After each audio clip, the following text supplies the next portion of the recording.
We're back. Time for another edition of the Carolina Insider Video Pod Edition. It's Tuesday. Let's look back at a successful weekend of Carolina athletics. I'm Jones. He's Adam. Let's start with football.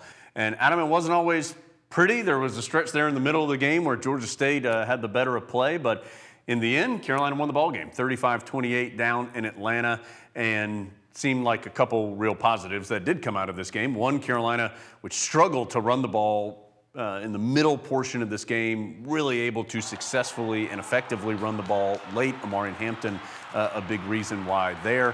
And then defensively, and Carolina's defense has had a tough first couple of games, at least as far as their consistent performance. But man, they came through when Carolina needed it. Last 4 possessions for Georgia State were all punts, only 17 total plays on those 4 possessions, and Tar Heels did enough to get out of there 3-0. Ultimately, Carolina is making winning plays when they need to make them. And some of the scores haven't been pretty. Maybe some of the middle parts of the games haven't been pretty. But one of the problems Carolina had last year was they just couldn't make those key plays when they had to get wins. And right now, the Tar Heels sit here as the only 3-0 college football team in the country. And would you rather be that or not be that? And I do think the coaching staff has probably gained some information over these first 3 games that'll help them as Carolina goes into a bye week and maybe shuffle some personnel, maybe shuffle some approaches, and get ready for, in 2 weeks, Notre Dame. And Adam, your point about kind of where we are in the schedule is an important one because the Tar Heels had marked this section as a key to try to get through these first 3 games, 3-0, get to the bye week, one of 2 bye weeks that the Tar Heels have this year due to that week 0 game. So just you are where you need to be. Are there things to fix? Of course, but you are where you need to be in total. And you have a chance to get a little healthier. Yeah. You've played these last 2 games without Josh Downs, who you thought might be your most important offensive player. In theory, perhaps you get him back for Notre Dame. The offense looks even better. You already feel pretty good about the offense. Imagine adding him back into what you've discovered you have in his absence. So Carolina done for the foreseeable future in football. No game this weekend. They'll be back in Chapel Hill next Saturday. That was announced as a 3:30 kick between Carolina and Notre Dame. In fact, next 2 games for the Tar Heels are at home. After that, it's Virginia Tech. So a couple of big weeks coming up for Carolina football in Chapel Hill. Adam, let's change gears a bit. Couple pieces of basketball news, and we talked about this some last week, but late night being rebranded as live action with Carolina basketball. That is on September 30th, and practices will officially begin earlier that week, although there have been some NCAA-allowed summer workouts that the Tar Heels have continued to go through. And you'll hear Hubert Davis on Friday's audio podcast talk about why that live action name is important to him, how it came about, and what he's seen in some of these workouts. The chance to get a very deep Carolina team on the court together, sift through some of those newcomers with, of course, all the returners that you know so well.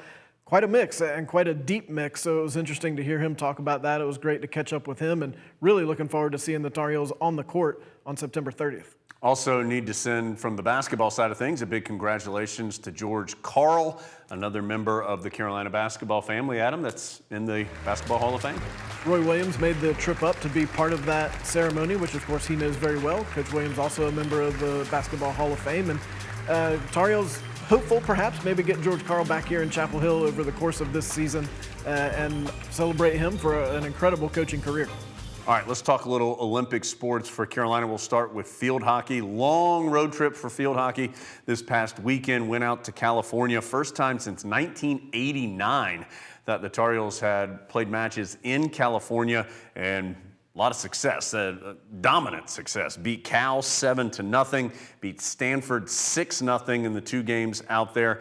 Adam, that is 3 straight shutouts now for field hockey. Combined score in those 3 games, 17-0.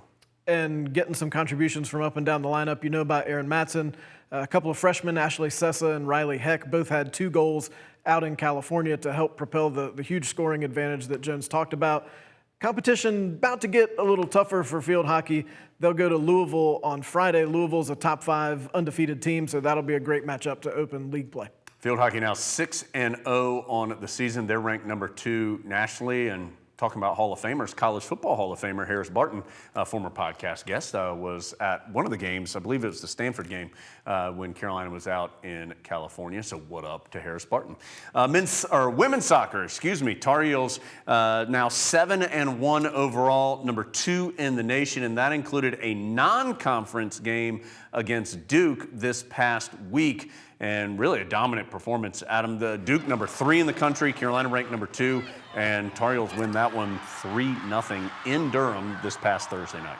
And in Durham's a place Carolina with women's soccer has had a ton of success. They're now 18-0-2 against Duke in Durham. They have never lost.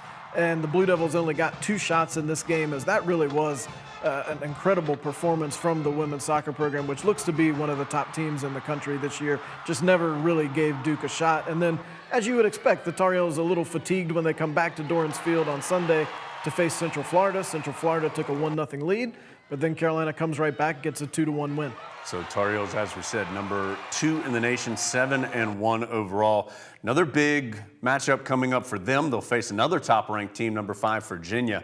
That is Saturday evening, 6 o'clock in Chapel Hill. That has the potential great crowd. No football game on campus, no football game period this weekend for the Tar Heels. So Carolina women's soccer, number 2 versus number 5, Virginia, 6 o'clock, Dorrance Field, Saturday, Chapel Hill. That should be a great crowd, hopefully, for the women's soccer team. All right, let's wrap up with volleyball and men's soccer. We'll start off with volleyball, hosting the 2 Michigan schools this past weekend. Defeated Michigan State 3-0 on Friday. Unfortunately, fell to the University of Michigan 3-0 on Saturday. That win over Michigan State, the first loss for the Spartans on the season.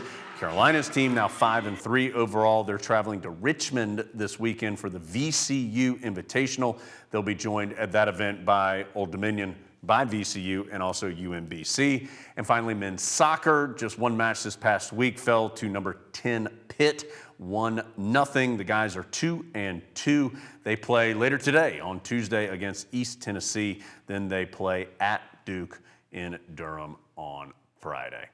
Have an interview coming up tomorrow, video pod-wise. Patrick Anderson from the men's cross-country team will join us. No social drive this week on Thursday, but we do have a great audio podcast coming up on Friday. Adam mentioned it. We're going to talk to Hubert Davis, plus the men's basketball schedule will be fully out and released, and we'll chat about that as well. But for now, thanks for being with us here on the Carolina Insider.